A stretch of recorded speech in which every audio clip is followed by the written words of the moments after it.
Caught in this hopeless situation, poor Io suffered agonies and looked despairingly towards the heavens as if seeking help. Zeus saw how desperately unhappy she was and took pity on her. So he called the four quick-thinking Hermes and ordered him to do whatever he could to set her free. Hermes swiftly reached the spot where Io stood guarded by Argus. Pretending to pay no attention to the heifer, he got into conversation with the giant and behaved in a friendly manner towards him. Then, as if to please Argus, he took out his flute and began to play. But the melody played was a lullaby so sweet and smooth that even the watchful Argus could not resist its spell, and fell into a sleep so deep that all his 100 eyes closed one by one.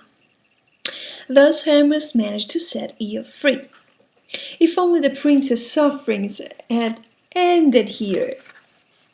But when Hera learned that the wife heifer had been released, she sent a terrible horsefly in its pursuit, a fly as big as a bat with a venomous sting which caused unbearable pain. The shock of the first sting hurled Io into the air, and she took to her heels to escape it. But the horsefly pursued her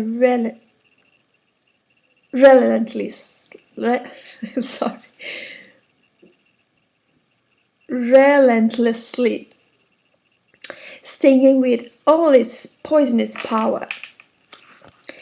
Maddened by the pain, Io fled as fast as her legs would carry her, but the horsefly winged in upon her again and again and drove its poisonous dart into her flesh. The unhappy Io was pursued from coast to coast, believing that safety might lie among the waves. She jumped into the sea, and ever since,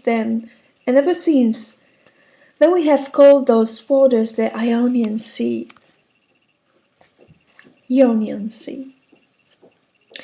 But even there, the horsefly pursued its prey, so Io came ashore once more and ran bellowing off in the direction of Thrace.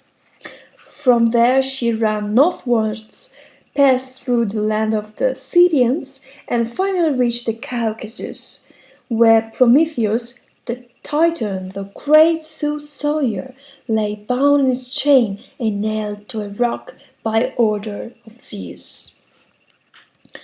Flecked with foam and dripping blood from 100 open wounds, Io was a very different sight from the lovely princess of Argos she had once been. She stood before the chained Titan and with pleading eyes begged him, "Great Prometheus, you who know the fates of gods and men, forget your own tortures for a moment and tell me when and where my sufferings will end." "In Egypt," Prometheus replied, "where the great Nile pours into the sea. It will take you a long time to reach there.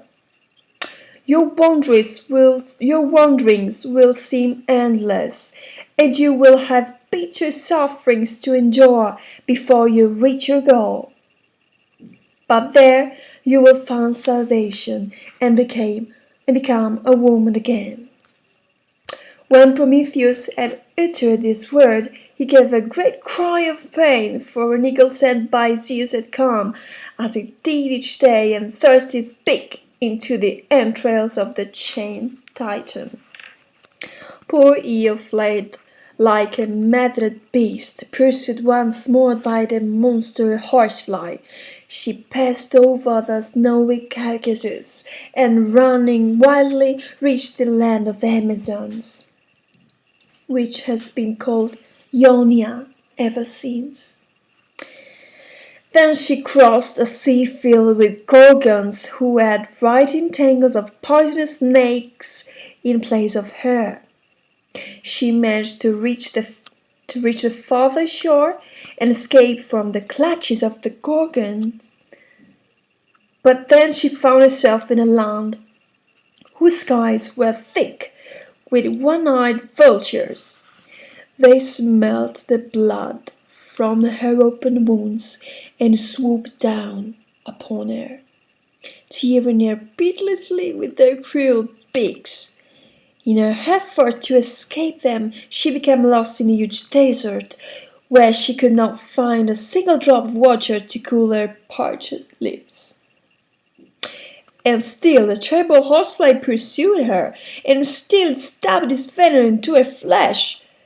Finally, after more wanderings, Eo reached the mountains of Ethiopia and found the source of the Nile.